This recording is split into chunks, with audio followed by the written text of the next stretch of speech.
Bien, mis hermanos, vamos a estar en la palabra de Dios. Lo estamos haciendo cada fin de mes, mis hermanos, con un tema doctrinal. No sé si lo han notado. Comenzamos hablando hace unos 4 meses del nuevo nacimiento. Luego hablamos acerca de la importancia del regreso de Cristo Jesús por su iglesia. Después, hace un mes, se habló acerca de lo que da sentido a nuestra vida. Hoy vamos a hablar, mis hermanos, acerca del corazón nuevo que tiene nuevos deseos o nuevos afectos. La predicación del día de hoy va a girar en torno a este asunto del corazón. Por lo cual, déjeme iniciar dándole la definición que da el diccionario de teología de Harrison tocante al uso de la palabra corazón, que hay que decir que no es como lo entendemos nosotros los occidentales, que lo ligamos normalmente con el amor, con la amistad. Cuando hablamos del corazón pensamos en eso, pero allá en el tiempo y en el lugar en que se escribió la Biblia no era así. Así que escuchemos esta definición. Dice: como otras expresiones antropológicas del Antiguo Testamento, corazón se usa a menudo en un sentido psicológico, como el centro o foco de la vida personal interior. El corazón es la fuente o manantial de las motivaciones, el asiento de las pasiones, el centro de los procesos de pensamiento, el resorte de la conciencia. En realidad, el corazón se asocia con lo que ahora se conoce como los elementos cognitivos, afectivos y volitivos de la vida personal. En el Nuevo Testamento, mis hermanos, la idea es la misma, por lo que continúa diciendo este diccionario teológico. Dice: dado que el corazón es considerado el centro o foco de la vida personal del hombre, la fuente de todos sus deseos, motivos y decisiones morales, incluidas todas sus tendencias de conducta, no es sorprendente notar que en ambos testamentos el llamamiento divino se dirige al corazón del hombre. Cuando Dios llama al hombre, se dirige a su corazón, ¿sí? Porque el corazón es el centro de la voluntad, de las decisiones, de los afectos, es decir, de aquello que amas o de aquello que aborreces. Todo eso está ahí en el corazón. Mire, pero el corazón del hombre tiene su historia. Todo comenzó, mis hermanos, allá en el huerto del Edén, según nos lo cuenta ese libro de los comienzos, Génesis. Cuando Dios creó a Adán, pues el corazón del primer hombre, mis hermanos, estaba libre de pecado. Y por eso, escuche esto, por eso, sus relaciones con Dios y sus relaciones con su mujer eran puras. La Escritura nos dice allí en este libro de Génesis que Dios hablaba personalmente con Adán. Y también nos dicen que el trato con su mujer era un trato sin malicia. ¿Sí? Las dos personas que conocía Adán, que eran Dios y que eran Eva, había una relación, mis hermanos, pura, porque el corazón del hombre estaba libre de pecado. Mire, cuando Dios crea al hombre, lo crea con una capacidad única, que es la capacidad de poderse comunicar y relacionarse con otras personas. Ya lo he dicho en otras ocasiones, el texto hebreo dice que cuando Dios sopló su aliento en la nariz del hombre, fue en ese momento un ser que habla, que se puede relacionar. De manera que con esas dos personas que Adán conocía, a Dios y su mujer, él se comunicaba con ellos y lo hacía de la manera correcta.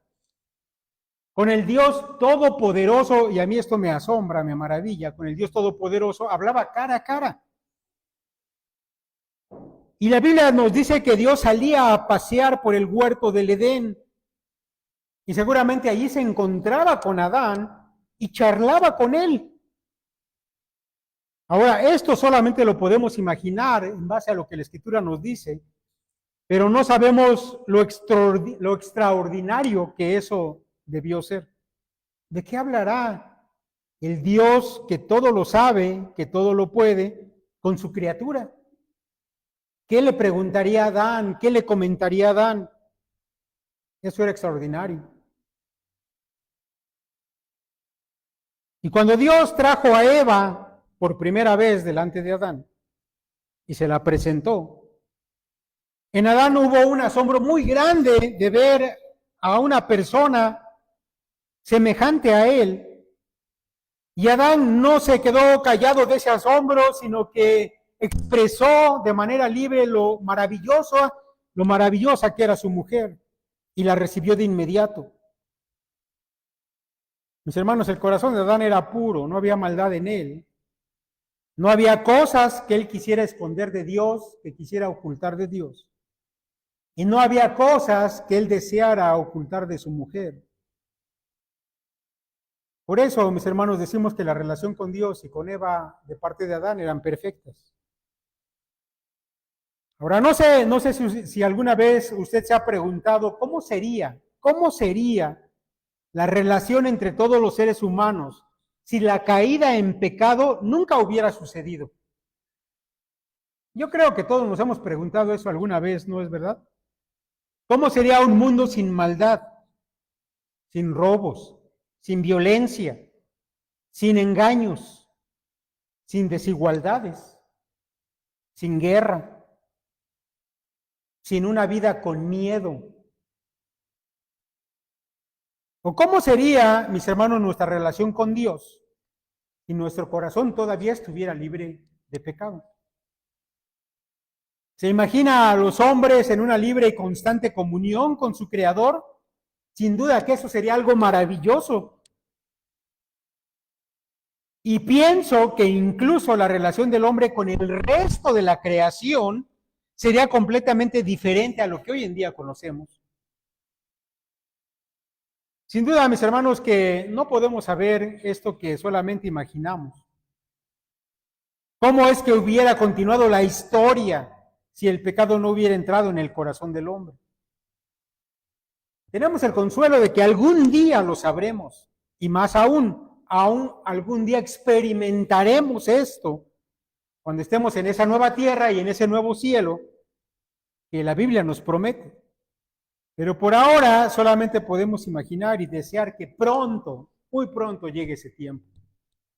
Pero mire, por ahora, en tanto que estamos en este mundo que sí cayó en pecado, lo que sí sabemos, mis hermanos, es cómo fue el corazón del hombre después de que el pecado entró y lo corrompió. Mis hermanos, yo creo que una descripción de esta tragedia, la descripción más extraordinaria que tenemos en la Biblia, del corazón del hombre caído en pecado, nos la da el apóstol Pablo. Y se la voy a leer, y yo quiero que ponga mucha atención, sobre todo en dos cosas. En ese cambio que hubo en el corazón respecto a su relación con Dios, y en el cambio que hubo respecto a las relaciones con sus semejantes. Porque hemos dicho que la relación que Adán tenía con Eva y que tenía con Dios eran perfectas. Pero cuando el pecado entró, eso cambió, y Pablo nos va a decir en una descripción de algo que es espantoso y torcido, cómo fue ese corazón humano. Escuche, se lo leo de una versión diferente a nuestra Biblia, para que las palabras tengan un mayor impacto en su mente. Es cierto, ellos conocieron a Dios, pero no quisieron adorarlo como Dios ni darle gracias. En cambio, comenzaron a inventar ideas necias sobre Dios. Como resultado, la mente les quedó en oscuridad y confusión. Afirmaban ser sabios, pero se convirtieron en completos necios. Y en lugar de adorar a Dios inmortal y glorioso, rindieron culto a ídolos que ellos mismos se hicieron con forma de simples mortales, de aves, de animales de 4 patas y de reptiles. Entonces Dios les abandonó para que hicieran todas las cosas vergonzosas que deseaban en su corazón. Como resultado, usaron sus cuerpos para hacerse cosas viles y degradarse entre sí. Cambiaron la verdad acerca de Dios por una mentira. Y así rindieron culto y sirvieron a las cosas que Dios creó, pero no al Creador mismo, quien es digno de eterna alabanza. Amén. Por esa razón, Dios los abandonó a sus pasiones vergonzosas. Y aún las mujeres se rebelaron contra la forma natural de tener relaciones sexuales y, en cambio, dieron rienda suelta al sexo unas con otras. Los hombres, por su parte, en lugar de tener relaciones sexuales normales con la mujer, ardieron en pasiones unos con otros. Los hombres hicieron cosas vergonzosas con otros hombres y como consecuencia de ese pecado sufrieron dentro de sí el castigo que merecían. Por pensar que era una tontería reconocer a Dios, Él los abandonó a sus tontos razonamientos y dejó que hicieran cosas que jamás deberían hacerse. Se llenaron de toda clase de perversiones, pecados, avaricia, odio, envidia, homicidios, peleas, engaños, conductas maliciosas y chismes. Son traidores, insolentes, arrogantes, fanfarrones, gente que odia a Dios. Inventan nuevas formas de pecar y desobedecen a sus padres. No quieren entrar en razón. No cumplen lo que prometen. Son crueles y no tienen compasión. Saben bien que la justicia de Dios exige que los que hacen esas cosas merecen morir, pero ellos igual las hacen. Peor aún, incitan a otros a que también las hagan. Mis hermanos, yo les confieso que cuando era niño y leía esta porción, siempre me provocaba asombro y me provocaba al mismo tiempo temor. Una sensación de estar ante un cuadro tenebroso de lo maligno. No sé a usted qué sensación le provoque escuchar estas palabras de Pablo.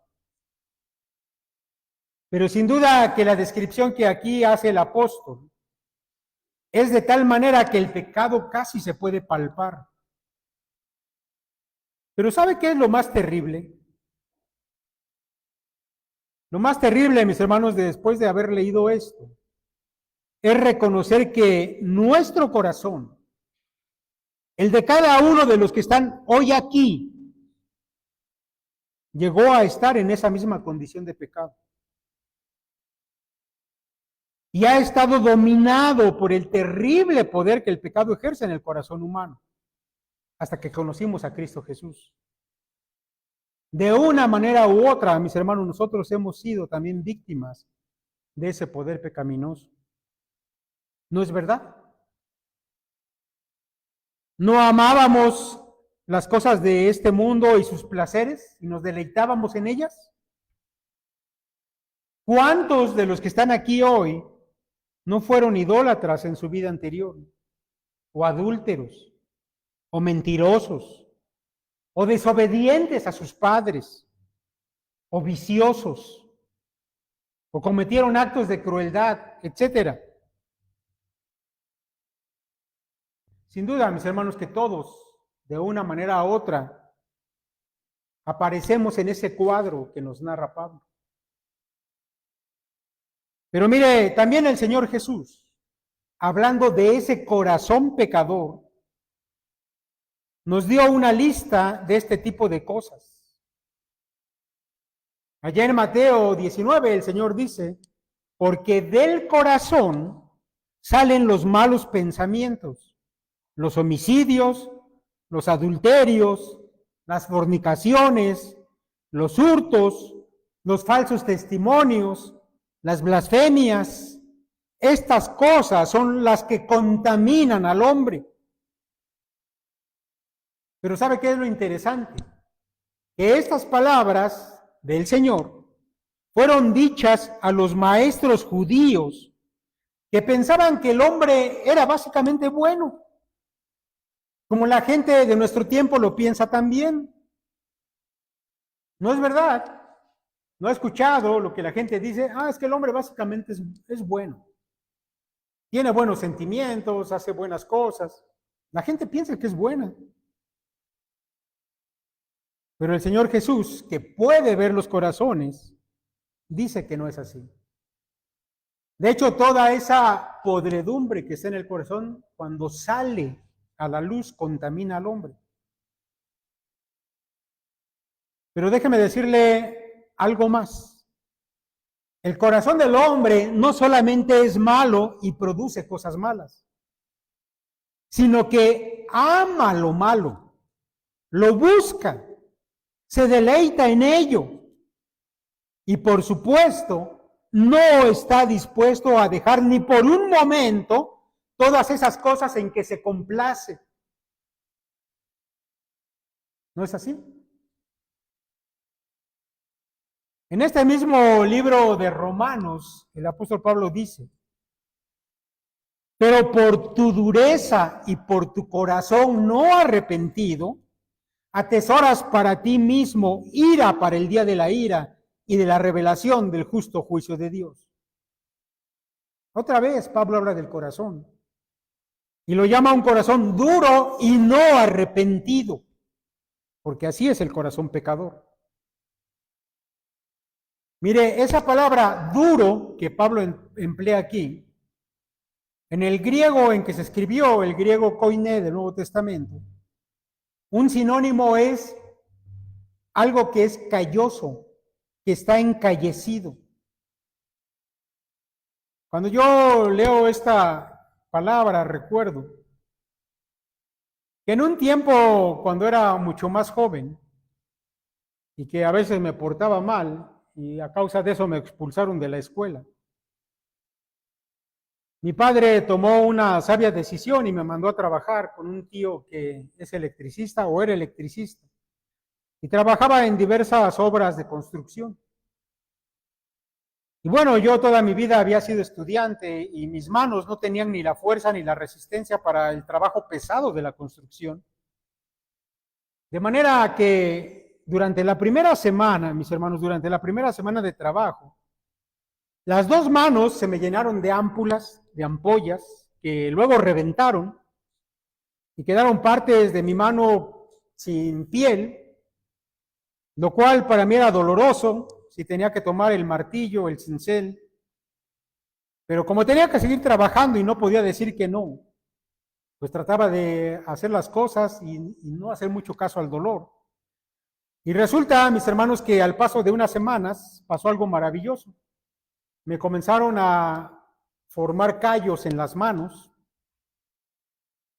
y esto a mí me parecía extraordinario, porque con esa nueva piel que salió y que no era igual a la anterior, era una piel dura, callosa, pues era insensible al manejo del martillo y del cincel, ya no me dolía. Podía tomar las pinzas del electricista y pelar los cables con facilidad. Porque resulta, mis hermanos, que un callo es una piel gruesa que es insensible. Y un corazón duro es así. No es sensible a estímulos externos. Por eso las cosas espirituales que una persona puede escuchar no le calan, no penetran su corazón, no lo estimulan a arrepentirse. Por eso Pablo también dice que este corazón es un corazón impenitente, es decir, no se arrepiente. Por eso tú puedes hablarle el evangelio a la gente pecadora y ¿sabes qué? Lo van a rechazar, les va a rebotar, porque su corazón está encallecido, no es sensible a la palabra de Dios. Y si Dios personalmente no transforma ese corazón, esa persona va a permanecer con un corazón no arrepentido. Mis hermanos, el corazón duro no solamente no se arrepiente, sino que se entrega con placer al pecado. Ama vivir de esa manera. Esos son sus afectos. Esas son las cosas que ama. Pero esas son también las cosas que desagradan y ofenden a Dios. Mis hermanos, un corazón de esa naturaleza solamente va a cambiar por un acto milagroso de parte de Dios. Por eso, cuando vamos a las partes de la Escritura que nos hablan de que Dios puede darnos un nuevo corazón, para mí es algo que me causa satisfacción leer, que me maravilla realmente. Mire, escuche lo que dice Juan en la primera epístola, en el capítulo 4. Nosotros le amamos a Él porque Él nos amó primero. Mire, la lectura más aceptada del texto griego dice, nosotros amamos porque Él nos amó primero. Y continúa diciendo Juan, si alguno dice yo amo a Dios y aborrece a su hermano, es mentiroso. Pues el que no ama a su hermano a quien ha visto, ¿cómo puede amar a Dios a quien no ha visto? Y nosotros tenemos este mandamiento de Él. El que ama a Dios, ame también a su hermano. Un famoso teólogo acerca de este pasaje dijo, el hombre nunca puede declarar que su amor por Dios fue previo al amor de Dios por él. Dios siempre ocupa el primer lugar en cuanto a amarnos. Mis hermanos, esto es maravilloso. Porque acabamos de decir que el corazón pecador ama las cosas de abajo. Ama el pecado, se regocija en él.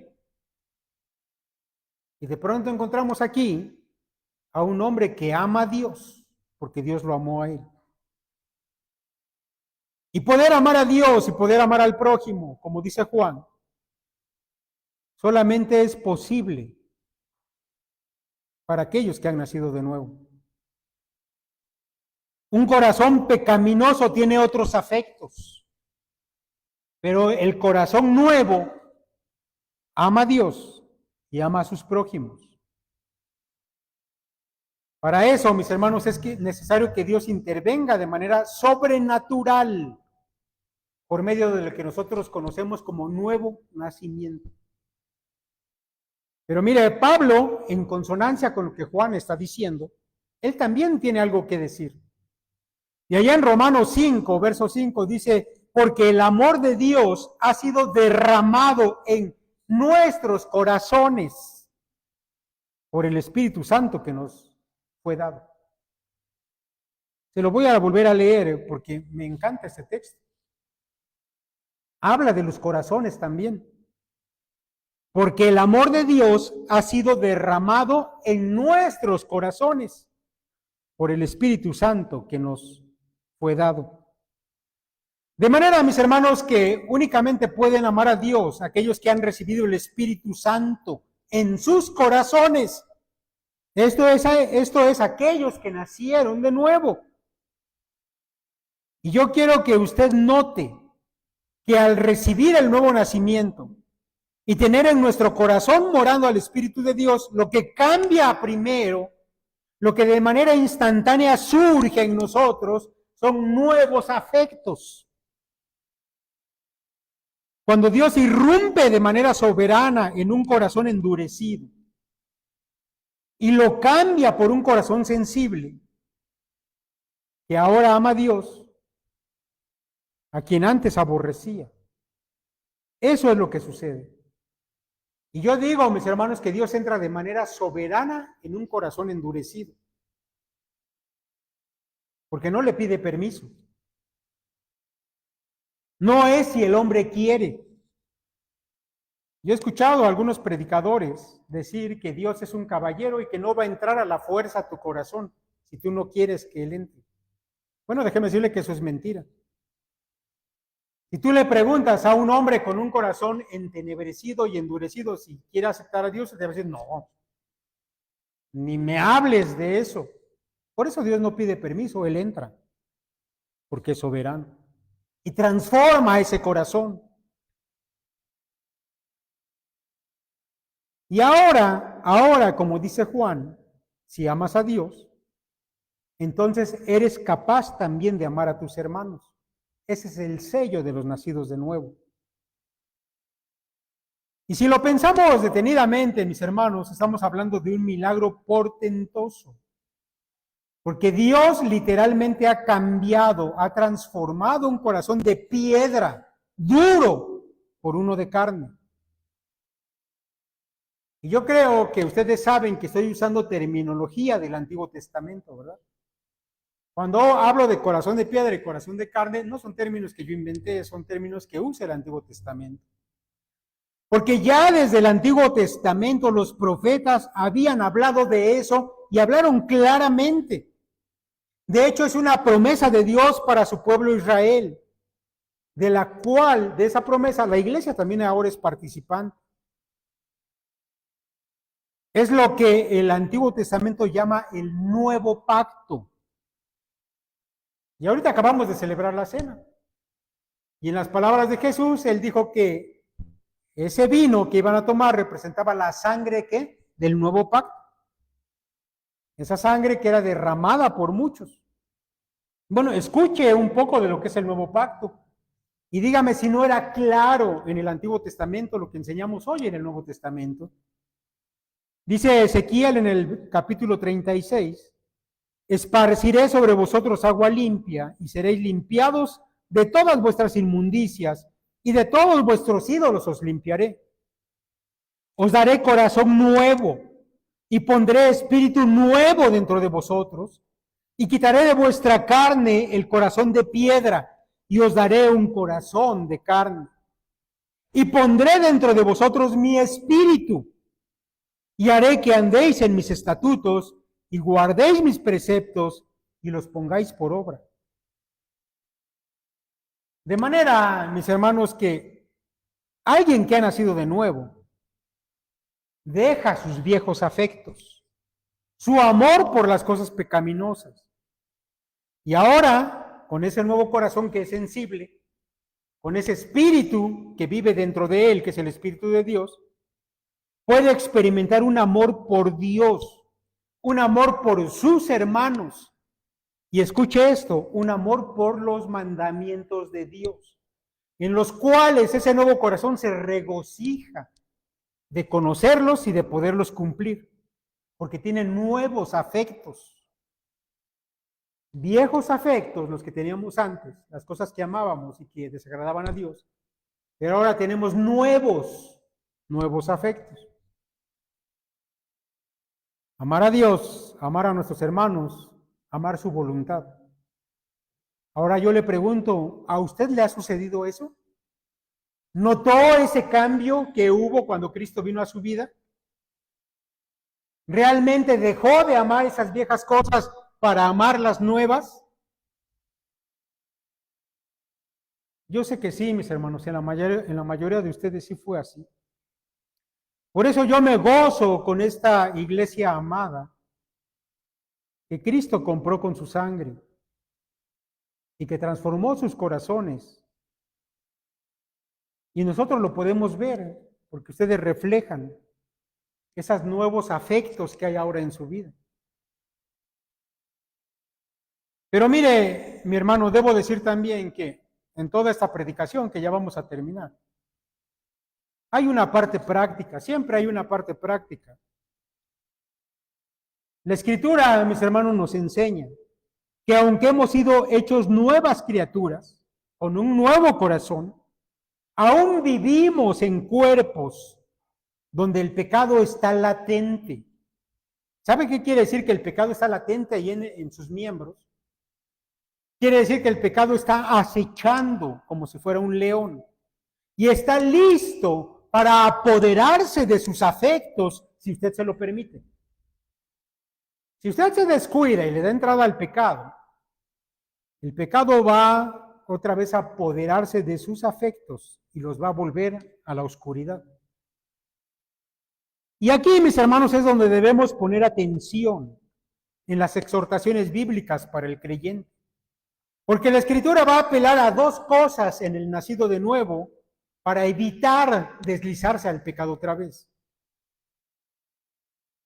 La primera de esas cosas es su voluntad. La Biblia va a apelar a tu voluntad, porque al recibir un nuevo corazón, y definimos lo que era el corazón al principio, de donde brotan nuestras decisiones, tú recibiste una nueva voluntad. Y la Biblia va a apelar a esa voluntad para que tú no te deslices al pecado. Pero también va a apelar a tu amor por Dios, porque ahora tienes nuevos afectos. ¿Amas a Dios? No te deslices al pecado. Y la Biblia va a utilizar estas dos cosas una y otra vez, pero hoy solamente vamos a ver un texto porque no quiero alargarme con esto. Ese texto que ya leímos al principio, Efesios capítulo 5, dice, y escuche, ponga atención en las palabras, sed pues imitadores de Dios como hijos amados. Pablo dice, ustedes con su propia voluntad, con esa voluntad nueva, decidan imitar a Dios. Y lo tienen que hacer porque ustedes son hijos amados. Están en el amor de Dios. Dios los ama a ustedes. Dos cosas, la voluntad y el amor. Y continúa diciendo, y andad en amor, como también Cristo nos amó y se entregó a sí mismo por nosotros, ofrenda y sacrificio a Dios en olor fragante. Pero fornicación y toda inmundicia o avaricia, ni aun se nombre entre nosotros como conviene a santos, ni palabras deshonestas, ni necedades, ni truhanerías que no convienen, sino antes bien acciones de gracias. Porque sabéis esto, que ningún fornicario o inmundo o avaro que es idólatra tiene herencia en el reino de Cristo y de Dios. Cuatro cosas, mis hermanos, que quiero resaltar de este texto. Brevemente, muy brevemente. Número 1, Pablo nos recuerda que ahora somos hijos amados de Dios. ¿Tú le harías a tu padre ofensas nuevamente? Como cuando no eras hijo y te gozabas en ese pecado y no te importaba si ofendía a Dios. Bueno, Pablo te recuerda que ahora eres hijo amado de Dios. Por eso no debes vivir de una manera pecaminosa que ofende a tu padre. Número 2, exhorta a Pablo aquí a que imitemos el amor de Cristo por nosotros, el cual se demostró al entregar su vida por nuestra salvación. Mira, cuando el Señor entregó su vida por nosotros, lo hizo en obediencia a su Padre. Y de aquello que Dios el Padre se goza cuando Cristo murió en la cruz, no es de ver el sufrimiento de su Hijo. Porque Dios no es un psicópata, no es un Dios malo que haya disfrutado ver cómo Cristo moría en la cruz. ¿De qué se alegró el Padre? Se alegró de que la obediencia de su Hijo fuera de tal magnitud que estuviera dispuesto a morir incluso en la cruz. Y Pablo dice, ustedes imiten a Cristo. Mi hermano, si tú eres hijo amado de Dios, debes estar dispuesto a entregar tu vida para agradar a tu Señor en obediencia. Número 3, dice Pablo que esa entrega del Señor Jesús fue algo grato para el Padre como una ofrenda de olor fragante. Y ya les he dicho en otra predicación que Pablo su vida la miraba como una ofrenda. De hecho, cuando está a punto de morir, él dice eso, yo estoy a punto de ser derramado en libación como una ofrenda. Ahora yo te pregunto, mi hermano, si desde que tú conociste a Cristo hasta este día, ¿tu vida ha sido una ofrenda grata delante de Dios? Todo lo que tú haces, lo que hablas, lo que piensas, sube delante de Dios con un olor grato delante de Él. o el olor de tu vida tal vez no sea agradable a Dios. No pierdas de vista eso. Tu vida debe ser una ofrenda delante de Dios, una ofrenda grata delante de Él. Aprende a visualizar tu vida de esa manera. Una ofrenda implica entregarlo todo y entregarlo de la manera correcta. Número 4, nosotros debemos hacer lo mismo, vivir correspondiendo al inmenso amor de Dios y viviendo de manera grata delante de Él. Que nuestra vida sea, mis hermanos, como una ofrenda en todo momento para nuestro Dios. Esa es la exhortación. Ahora, la clave de todo esto, la clave de este pasaje de Efesios está en el amor de Dios, el amor a su Hijo. Esto tiene que ver con esos afectos que Dios ha puesto ahora en nuestros corazones, en estos corazones de carne que Dios nos ha dado, que ahora son capaces de andar en amor. Es decir, vivir en amor y por amor a Dios. Si tu corazón ha sido transformado, eres capaz de amar a Dios. Si eres capaz de amar a Dios, no peques. Eso no le agrada a Él, eso lo ofende a Él. Aléjate de la fornicación. Aléjate de la inmundicia. Quita delante de ti la avaricia. Desecha de tu boca las palabras deshonestas, las charlas simplonas y el humor obsceno, porque esto no conviene a gente santa. Esto no es digno de los hijos amados de Dios, porque los que hacen estas cosas más bien son los que van camino a la perdición. Este no es el camino que a ti te corresponde, porque nuestro Padre, mis hermanos, nuestro Padre, nos liberó del poder del pecado que nos hacía amar todas esas cosas abominables. Y cambió el amor que teníamos al mundo y a lo pecaminoso por un amor a lo santo, por un amor a Dios mismo. Por eso, mis hermanos, ya no estamos obligados por el poder del pecado a vivir en la oscuridad. Ahora que Dios nos ha dado un nuevo corazón con la posibilidad de amar nuevas cosas, podemos decidir amar a Dios y vivir en su amor, aborreciendo lo malo. Por eso aquí encontramos un principio importante para vencer la tentación. Dice John Piper, y él ha hablado mucho de eso, debemos aprender a disfrutar a Dios. Por eso yo te digo que la manera de vencer la tentación es aprender a disfrutar el amor a Dios. Debemos aprender a gozarnos en el amor a los hermanos, disfrutar la vida de santidad, porque ahora puedes hacer eso, porque tus afectos han sido cambiados.